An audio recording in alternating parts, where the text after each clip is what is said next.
Hello friends, स्वागत है आप सभी का हमारे एक बार फिर से यूट्यूब चैनल में।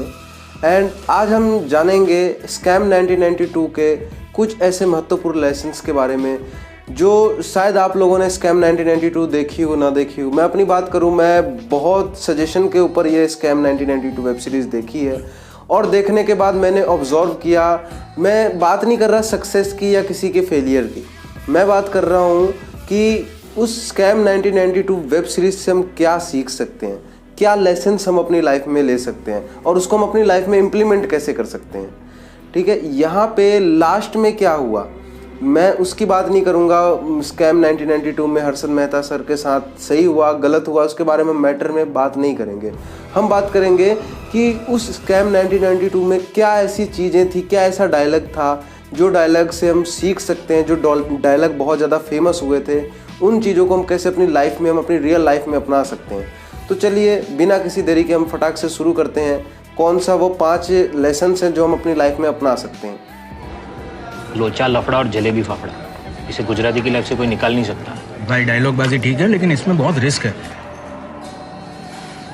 रिस्क है तो इश्क है। सबसे पहला डायलॉग है, रिस्क है तो इश्क है। जी हाँ मेरे दोस्तों, रिस्क है तो इश्क है। ये बहुत ज़्यादा फेमस डायलॉग है स्कैम 1992 का। और मैं आज आपको सच बताऊँ ना, रिस्क बिना पूरी लाइफ में कुछ है ही नहीं। हर एक जगह पे रिस्क है, लेकिन आज ज़्यादातर लोग ना रिस्क लेने से बहुत ज़्यादा डरते हैं। वो रिस्क लेना नहीं चाहते, वो ये नहीं करते कि मैं अपने आप को किस तरह कंफर्ट जोन से बाहर फेंकूं। रिस्क लेना ही नहीं है। लेकिन आज की डेट में मैं सच बताऊं ना आपको, बिना रिस्क लिए लाइफ बदलेगी नहीं। आज रिस्क कहाँ पे नहीं है, आप मुझे बताओ। आप आज की डेट में रिस्क कहाँ नहीं है? हर जगह पे रिस्क है। आप रोड पे भी निकल रहे हो ना, बाजार सब्जी लाने के लिए भी, वहाँ पे भी रिस्क है, कहीं कोई गाड़ी वाला आपको ठोक के ना चला जाए। हर जगह पे रिस्क है मेरे भाई। तो रिस्क लेना सीखो यार, रिस्क है तो इश्क है। कहो भाई कोई टिप तो देते जाओ, नया एडमिशन हुआ है। हेलो, फ्री में तो मैं मेरे बाप को भी टिप नहीं देता। दूसरा डायलॉग है, फ्री में तो मैं अपने बाप को भी एडवाइस न दूं। जी हाँ दोस्तों, आप जिस चीज़ में फेमस है ना, जिस चीज़ में आपके पास नॉलेज है, जिस चीज़ में आप एक्सपर्ट हैं, उसके बारे में आप फ्री में किसी को मत बताएं। आपने तो वो कहावत सुनी होगी, फ्री में मिली हुई चीज़ों की वैल्यू कोई भी नहीं करता। तो अगर आप फ्री में ही किसी को ज्ञान बांटना शुरू कर देते हैं ना, फ्री में ही किसी चीज़ की नॉलेज आप देना शुरू कर देते हैं, तो वो बंदा क्या है, सामने वाला बहुत ज़्यादा हल्के में ले लेता है। और सबसे पहली चीज़, आपको उसका कोई फ़ायदा नहीं होता। वैसे हम लोग बहुत सारी चीज़ें करते हैं बिना फ़ायदे के भी, लेकिन सच में आपको आज एक बता देता हूँ। इस चीज़ को आप अपने थॉट एक्सपेरिमेंट में जाके देखना, सही है या गलत है, और आप मुझे कमेंट में बताना। आप कुछ भी कर रहे हो ना, अगर उस चीज़ में आपका मुनाफा नहीं है, उस चीज़ में आपका फ़ायदा नहीं है, कोई प्रॉफिट नहीं दिख रहा है, तो मानो ना मानो आपका लॉस हो जाएगा। अगर जाने अनजाने में आपका फ़ायदा नहीं हुआ, तो जाने अनजाने में आपका नुकसान हो जाएगा। तो आप कोई भी चीज़ फ्री में मत देना। किसी ना किसी चीज़ में आपका बढ़ोतरी होनी चाहिए, किसी ना किसी चीज़ में आपका मुनाफा होना चाहिए। सक्सेस क्या है? फेलियर के बाद का नया चैप्टर। वाह, हमारा तारक मेहता, हर्षद मेहता। सक्सेस क्या है? फेलियर के बाद का चैप्टर। जी हाँ मेरे दोस्तों, सक्सेस एक फेलियर के बाद का ही चैप्टर है। लेकिन आज अधिकांश लोग फेल होने से डरते हैं। फेल का नाम सुनते ही भागते हैं।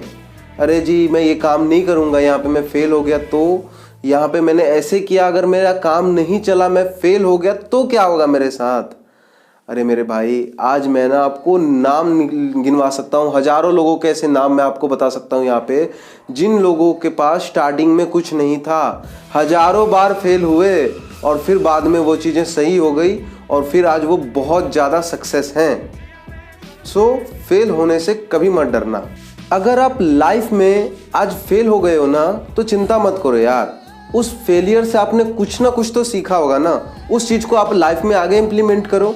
इम्प्लीमेंट अगर आपने आगे लाइफ में किया, उससे यार जो सीख मिली है उसको इम्प्लीमेंट किया आपने और काम ख़त्म। अब वो गलती दोबारा नहीं होगी ना आपसे। आपको पता लग गया ना कि यार ये चीज़ करने से फेल हो जाते हैं, ये चीज़ मैं करूँगा दोबारा तो फिर गलत हो जाएगा, तो बस बात ख़त्म यार। वो चीज़ आगे इम्प्लीमेंट करो आप, जो आपने सीखा फेलियर से। हर बार फेलियर का मतलब ख़त्म थोड़े ना होता है, कई बार फेलियर का मतलब शुरुआत भी होती है। तो अगर आप लाइफ में कहीं पर भी फेल हुए हो ना, तो उसको पकड़ के मत बैठो यार, क्योंकि सक्सेस फेलियर के बाद का ही चैप्टर है। सो वो आप सक्सेस हो जाओगे एक ना एक दिन, आगे तो बढ़ो वहाँ से। बॉलीवुड और मार्केट दोनों में नए लोग आ गए हैं भाई। अभी अमिताभ बच्चन और हर्षद मेहता दोनों का टाइम गया। डार्लिंग, टाइम जाता नहीं है, टाइम लाता है एक्सपीरियंस, और एक्सपीरियंस का ना अपना वैल्यू है, समझा? टाइम जाता नहीं है, टाइम लाता है। जी हाँ दोस्तों, टाइम जाता तो ज़रूर है, बट एक चीज़ देकर जाता है, वो है एक्सपीरियंस। एंड एक्सपीरियंस की ना अपनी ही वैल्यू है, उस वैल्यू को कोई कम नहीं कर सकता, उस वैल्यू को कोई ख़त्म नहीं कर सकता।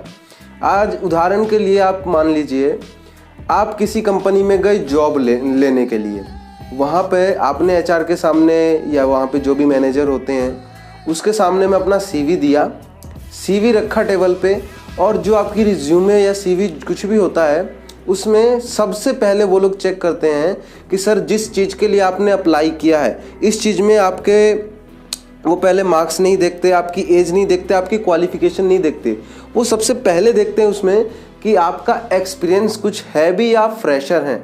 अगर आप फ्रेशर होते हैं तो आपकी सैलरी एकदम बेस लेवल से शुरू करते हैं, लेकिन वहीं पे अगर आपके पास एक्सपीरियंस होता है ना, तो आपकी सैलरी हाई लेवल से शुरू करते हैं। वो सबसे मायने रखता है एक्सपीरियंस, जो कि हर जगह पे काम करता है। सो अगर आप जब कहीं पे लगे हुए हैं ना, अगर वहाँ आपको दिखता है कि फ्यूचर में मेरे को बहुत कुछ मिलेगा और अभी फ़िलहाल में नहीं मिल रहा है ना, तो वहाँ पे आप लगे रहो, क्योंकि वहाँ पे सबसे बड़ी चीज़ ना आपको एक्सपीरियंस मिल रही है। वो एक्सपीरियंस आप किसी भी फील्ड में जाओगे ना, वो चीज़ काम करेगा। तो एक्सपीरियंस यार छोटी मोटी चीज़ नहीं है। तो अगर आप कहीं पे लगे हुए हो तो मान के चलो कि मेरे को एक्सपीरियंस तो यहाँ से मिल रहा है ना, इस चीज़ को मैं कहीं और इम्प्लीमेंट कर लूँगा। धंधा धर्म है सर, और इस धर्म का भगवान है ट्रस्ट। मेरे एक बहुत करीबी दोस्त थे, उन्होंने मुझसे कहा the most expensive thing in the world is trust, cheap people can't afford it. Number 5 पे है the most expensive thing is trust and chief people can't afford it. सबसे महंगी चीज़ विश्वास है और चीफ लोग इसे अफोर्ड नहीं कर सकते। काश ये लाइन हर्षद मेहता अपनी लाइफ में खुद इम्प्लीमेंट कर लेते। हर्षद मेहता ने ये लाइन तो बोली, लेकिन इस चीज़ को इस चीज़ पे खुद ही अमल नहीं कर पाए, खुद ही इस लाइन पे नहीं चल पाए। इस लाइन पे अगर अमल कर लेते वो, तो इतनी समस्याएं उनकी लाइफ में कभी आती ही नहीं, इतनी ज़्यादा प्रॉब्लम में वो कभी फंसते ही नहीं। इस लाइन से ना एक चीज़ मैं आपको सिखाना चाहता हूँ, आप इस दुनिया में कोई भी चीज़ कर लेना, सब कुछ कर लेना, लेकिन कभी किसी का विश्वास मत तोड़ना। क्योंकि आजकल ना सोशल मीडिया का ज़माना है यार, हर किसी का, अगर आप एक झूठ भी बोलोगे ना, तो वह यहाँ चुटकियों में सामने वाला पकड़ लेगा कि आपने सच बोला है या झूठ बोला है। सो कभी किसी का ट्रस्ट मत तोड़ना यार, विश्वास जो होता है ना, कभी मत तोड़ना, क्योंकि दुनिया देती नहीं है, बस लौटाती है। जो आप इस दुनिया को दोगे ना, वही आपके पास लौट के भी वापस आएगा। और हम लोग देते क्या है? झूठ बोल के लोगों से हम रिलेशंस बनाते हैं, चाहे वो गर्लफ्रेंड बॉयफ्रेंड का रिलेशन हो या किसी बिजनेस में किसी क्लाइंट से रिलेशन हो। हर जगह पे, किसी भी जगह पे हम लोग झूठ का सहारा लेना नहीं छोड़ते हैं। हम लोगों की रिश्ते की बुनियाद ही झूठ पर खड़ी होती है। सो अगर आप झूठ के सहारे पे बिजनेस करने निकले ना, या कोई रिश्ते को अगर आप झूठ के सहारे पे खड़ा कर रहे हैं, तो मानो ना मानो वो आज नहीं तो कल गिरेगा ही गिरेगा, वो ख़त्म हो जाएगा। उसकी बुनियाद ही आपने झूठ पर खड़ी कर दी है, तो वो चलेगा कहाँ से लंबा। तो आप जिस भी फील्ड में है ना, अगर आप कोई बिजनेस कर रहे हैं तो अपना प्रोडक्ट या कोई सर्विस कस्टमर को झूठ बोल कर ना बेचें कि हमारा प्रोडक्ट के ये फ़ायदे हैं, इससे तो ये भी बीमारी सही हो जाएगी, इससे ये भी बीमारी सही हो जाएगी, और लास्ट में कस्टमर लेता है, उसकी प्रॉब्लम सही नहीं होती है और वो बाद में आपको गालियाँ देता है। वही आपकी कंपनी की, आपके प्रोडक्ट की 4 जगह बुराइयाँ करेगा, आपकी सर्विस की बुराइयाँ करेगा कि यार सर्विस इसकी इतनी घटिया है और ये इतनी बढ़ा चढ़ा के तारीफ़ें करता है। सो अगर आप कोई भी बिजनेस कर रहे हो ना, तो आप सच के बुनियाद पे करो यार, है ना। सच बोल के अपने प्रोडक्ट बेचो, सच बोल के अपनी सर्विस दो किसी को, ताकि लोग बार बार उसको सो जब आप कोई बिजनेस या कोई भी ऐसा काम करते हो ना, तो लोगों के मन में दिल से सम्मान जाना चाहिए। जब यहाँ से लोगों के आवाज़ जाती है ना, तो आपका बिजनेस बहुत स्पीड से ग्रो करता है। आज मुकेश अंबानी जी का इतना बड़ा जियो क्यों हो गया? क्योंकि उन्होंने सच बोल के बिजनेस किया और आज लोगों के लिए ना यहाँ से उनके लिए सम्मान है। रतन टाटा जी के लिए यहाँ से लोगों का प्यार है। सो आप कभी भी यार झूठ बोल के ना प्रमोट मत करना अपनी प्रोडक्ट या सर्विस।